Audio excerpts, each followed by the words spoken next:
Si j'étais une femme et que je voulais rencontrer l'homme de mes rêves, voilà exactement ce que je ferais.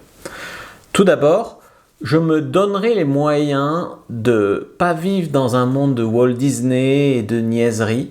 Je me donnerais les moyens de comprendre que ma valeur sur le marché des rencontres dépend en gros de mes valeurs de reproduction. Mais attention, on vit aussi dans une société où l'homme est très stigmatisé vis-à-vis de la séduction et de la drague, et donc en fait fait peu de rencontres, a peu d'options et est un peu paralysé. Donc quelque part, le bon équilibre pour toi, c'est de travailler bien sûr tes valeurs de reproduction, mais pas jusqu'au complexe, parce que la société, en fait, vous culpabilise beaucoup, bien sûr, d'aimer le sexe et toutes ces choses-là, mais vous rabaisse aussi vis-à-vis de t'es jamais assez mince, t'es jamais assez, je sais pas, assez belle, assez ci, assez ça. Il y a des nanas très belles qui se font refaire. Après, c'est vrai qu'il y a aussi un culte de, je sais pas, des nanas obèses. Je suis bien dans mon corps et puis je vous emmerde tous. Elles ont raison quelque part. Nous, on n'est pas obligé de trouver ça beau ou sexy, mais il y a un public pour ça. Donc, les valeurs de reproduction, quand on n'est pas déconstruit, c'est quoi? C'est tout ce qui va être signe de fertilité, plutôt de jeunesse, on va dire. Mais je veux dire, on peut toujours être plus jeune qu'un autre mec. Et on peut avoir l'air plus jeune que son âge, et beaucoup de choses. C'est pour ça que très souvent, les hommes aiment par exemple les femmes plutôt aux cheveux plutôt longs, parce que dans les cheveux longs, il y a des phéromones, et c'est aussi un signe de fertilité d'avoir des beaux cheveux. Les femmes, elles, se trouvent souvent très belles avec les cheveux courts, parce qu'avec les cheveux courts, ça leur donne un air, la plupart, plus garçonne, et cet air garçonne, en fait, c'est ce qu'elles cherchent chez les garçons. Et donc, en fait, on a du mal à se projeter sur ce que nous, on aime chez l'autre, et ce que l'autre aime chez nous. C'est comme les mecs qui disent, pour séduire les femmes, je dois être trop mignon. Et les mecs qui mettent des lentilles de couleur, des chaussures compensées, qui se maquillent, etc. Tu vois que ça marche pas. Pourtant, une femme qui le fait, oui, c'est mignon. Donc, moi, en fait, ce que je ferais, je me prendrais pas la tête parce que la concurrence est pas vraiment dingue. Donc, je ferais un peu d'activité physique sans me rendre folle. Je ferai ma petite vie sur ma petite entreprise, sur ma petite carrière tranquille, sans me rendre folle. De toute façon, les mecs, ils sont pas là pour sélectionner des femmes sur leur réussite sociale ou tout ça. Donc tranquille, une vie qui me plaît, où je suis pas déprimé, où je suis pas en burn-out, etc.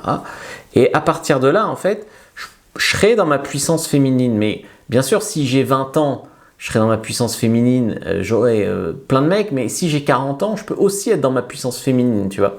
Et donc l'idée ici, c'est j'arrêterai de marronner sur les hommes, si tu veux, qu'ils sont tous pris quand ils sont bien, ou que c'est tous des mecs qui veulent pas s'engager, ou que voilà.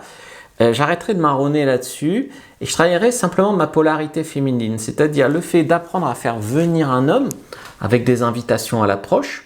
Ça, j'en parle dans mon programme Polarité féminine sur fabricejuliensecret.com. Faire venir les hommes avec des petits regards, des petits sourires, ou me rendre disponible. En tout cas, entrouvrir la porte, que lui, il vienne. Et quand lui, il vient, je le mets en position de qualification. C'est-à-dire, pour les hommes qui viennent, je filtre par leur conversation et leur personnalité. Et en fait, ça te donne vraiment le pouvoir. Comme dirait l'autre, c'est le pouvoir de la chatte. Parce que toi, tu apprends à flirter, tu as du répondant, là où les 3/4 des femmes, ah non, on ne parle pas de sexe, ou elles sont trop timides pour regarder le mec qui leur plaît, ou voilà. Donc c'est pour ça aussi que ça marche pas entre les hommes et les femmes. Les hommes ont la trouille de venir voir les femmes, à tort ou à raison. Certains c'est par manque de courage, certains c'est pour pas déranger, certains c'est parce qu'il y a une pression sociale à pas aller sur balance ton port machin. Et puis les femmes aussi ont la trouille. Elles se trouvent pas assez bien, elles sont inhibées, etc. Donc, moi, j'apprendrai à flirter, franchement, à avoir un peu du répondant, à filtrer les mecs. Donc, à partir de là, je veux dire, si tu veux un mec plus jeune que toi, par exemple, fais-le venir, il viendra.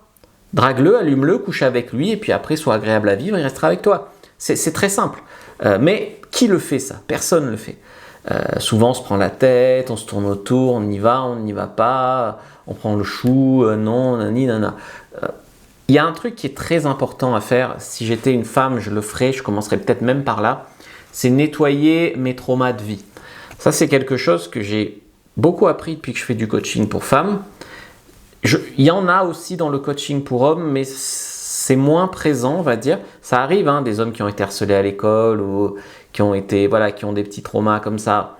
Mais chez les femmes, c'est très courant qu'il y ait eu soit une mère complètement qui a rabaissé sa fille, soit des moqueries bien sûr à l'école, soit des traumas de type agression sexuelle, soit voilà. Et ça malheureusement, c'est pas votre faute, mais vous le subissez toute votre vie parce que la manière dont on se construit dans l'enfance, ça vient construire ton identité dans l'amour. Ça, on le retrouve toujours dans l'amour. Si tu veux.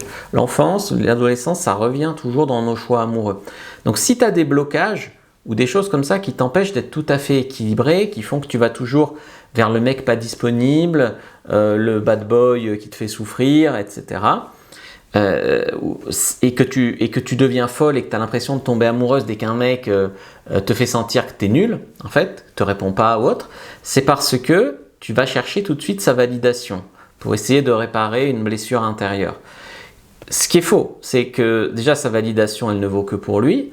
Un mec peut très bien ne pas voir une fille qui a un diamant et passer complètement à côté.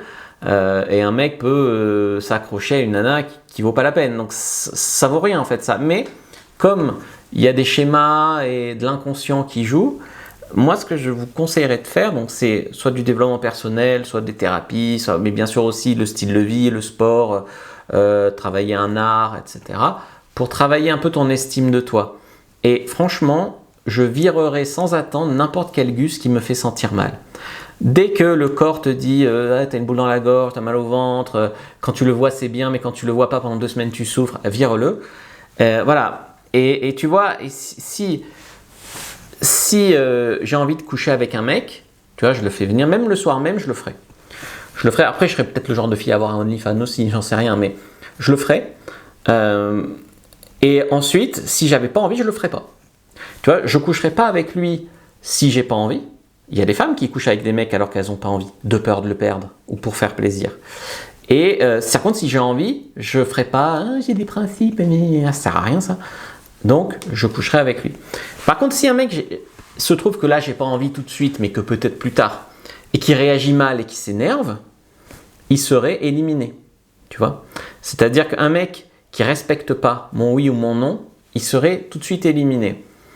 Je perdrai jamais de temps à courir après un gus. Alors, quand un gus me plaît vraiment, je montrerai de l'intérêt, je récompenserai le fait qu'il vienne et ses efforts. Mais moi, j'irai pas m'entêter dans des histoires de merde avec plein de red flags, etc. J'arrêterai surtout aussi de perdre ma jeunesse à fantasmer sur des acteurs américains que si je les avais devant moi, en fait, je me chierais dessus. Ah oui, je coucherais trop avec Leonardo DiCaprio, machin. S'il était là, tu irais te cacher et tu dirais même pas bonjour. Donc, ça, je le ferai pas. C'est-à-dire que je chercherai des mecs bien, surtout tant que je suis au top de ma beauté, quoi. Je suis à 25 ans, 30 ans, je suis trop belle, c'est là que j'essaierai effectivement de trouver l'homme de ma vie. Maintenant, c'est clair que si j'avais 45 ans et que ça n'avait pas marché avec l'homme de ma vie ou quoi, je m'amuserais beaucoup à faire mes fantasmes, des trucs à plusieurs, ou des mecs plus jeunes, ou j'en sais rien, et le temps de, tu vois, je me garderai occupé le temps de trouver le bon. Alors que je vois beaucoup de femmes, au contraire, qui font rien, sauf si c'est peut-être le bon, on verra. Voilà, non, ça vous bloque trop. Donc, pas chercher l'homme parfait, mais en fait, plus l'homme te plairait et surtout, plus il serait correct dans ses agissements et motivé, plus tu serais réceptive. Et un truc que je ferai pas et que beaucoup de femmes font, c'est gâcher tout ça. Tu sais, par exemple, les femmes se mettent sur des sites de rencontres. J'en ai vu tellement qui ont problème de discernement. Elle te voit, elle te dit non, nanana, comprend pas quand tu fais une blague ou quoi. Après, elle va dire oui à un gros blaireau et après elle dit je suis dans une relation de merde. Tu vois, il y a aussi du problème de discernement. Et puis voilà, si j'ai envie d'un mec qui me propose un truc, je dirais pas non, vas-y, supplie-moi, non, je vais pas avoir l'air trop facile.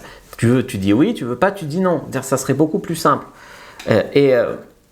Honnêtement, je me laverais vraiment le cerveau de toutes ces conneries qui empêchent les femmes de se sentir femmes, de s'éclater, de profiter de leur pouvoir de séduction. Ces conneries, c'est pas le masculinisme, c'est plutôt le féminisme. Parce qu'on te dit ouais, le féminisme c'est la libération de la femme, moi je veux bien, dans ce cas-là je suis féministe. Mais si le féminisme c'est ouais, on râle sur les mecs, nos problèmes dans la vie c'est que les mecs ils font pipi debout et nous assis, et puis dès qu'un mec nous parle on interdit, parce que comme on veut pas dire que c'est des racailles qui nous emmerdent dans la rue, et ben on va stigmatiser toute la drague de rue. Et moi j'ai écouté les femmes qui disaient non, la drague de rue c'est mal, j'ai regardé ce qu'elles disaient, ouais mais on veut pas être sifflé dans la rue, mais c'est pas de la drague de rue ça en fait. En fait vous voulez pas que des racailles viennent vous emmerder dans la rue. C'est pas ça de la drague de rue en fait. Et jusque-là, en fait, vous n'avez fait qu'arrêter les mecs bien de venir vous parler. Et du coup, ben, il y a beaucoup moins de rencontres, à part des mecs qui vont en boîte et qui payent une fortune, des mecs qui vont sur les sites de rencontres et qui payent une fortune. Enfin voilà. Moi, ce que je ferais franchement, c'est que tant que je suis seul, je m'éclaterai, je serai bien célibataire, je m'amuserai, je profiterai d'être un peu fraîche, un peu pimpante, un peu ouverte d'esprit, parce qu'il y a tellement de femmes pas rigolotes du tout à ce niveau-là que tu tirerais très vite ton épingle du jeu, ça te ferait des rencontres, et puis quand je rencontrerai un mec qui me plaît, correct, sympa, que tout est fluide, quoi, ben là je me mettrai en cadre pour le garder, si tu veux. J'attendrai pas qu'il fasse tout. Par exemple, tu sais combien de fois j'entends des histoires, on est en couple depuis un an, j'aimerais bien, mais on couche plus ensemble, j'aimerais bien qu'il ait un peu plus envie de moi. Il dit, toi tu fais quoi pour lui? Rien, j'attends qu'il vienne, je suis déçu qu'il vienne pas. Ouais mais toi s'il a fait 2 blagues de cul, qu'il a essayé de venir et que t'avais mal à la tête, machin, au bout d'un moment il vient plus. Tu vois, donc effectivement, c'est pas que le sexe, hein, regarder un homme, mais ça compte, tu vois, et ça vous le comprenez pas.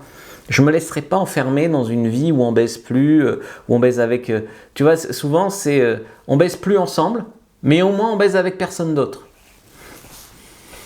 Voilà, pourquoi pas aller vers le libertinage si besoin, quoi. Enfin, vraiment, moi j'aurais peur de me retrouver à 75 ans, 90 ans, et me dire, wow, je me suis pas assez amusé, je me suis pas assez éclaté, j'ai pas assez essayé de choses, j'ai trop dit non alors qu'en fait j'aurais eu envie au fond, toutes ces choses-là, quoi. Ça, vraiment, ça serait quelque chose qui me dérangerait beaucoup. Après, ce n'est que le fruit de mon esprit de mec, et je sais que vous avez beaucoup de pression sociale, beaucoup de conditionnement féminin, vous aussi, les hommes en ont aussi, hein, faut pas croire, beaucoup de prison de verre, beaucoup de croyances limitantes, beaucoup d'histoires de vie qui vous a mené aussi à vous limiter, à pas croire en vous, à pas vous libérer, etc. Moi, j'avais fait plusieurs formations, donc polarité féminine, ça vous donne vraiment le pouvoir dans votre polarité de femme, faire venir les hommes qui vous plaisent, les filtrer, récompenser leurs efforts si tu veux.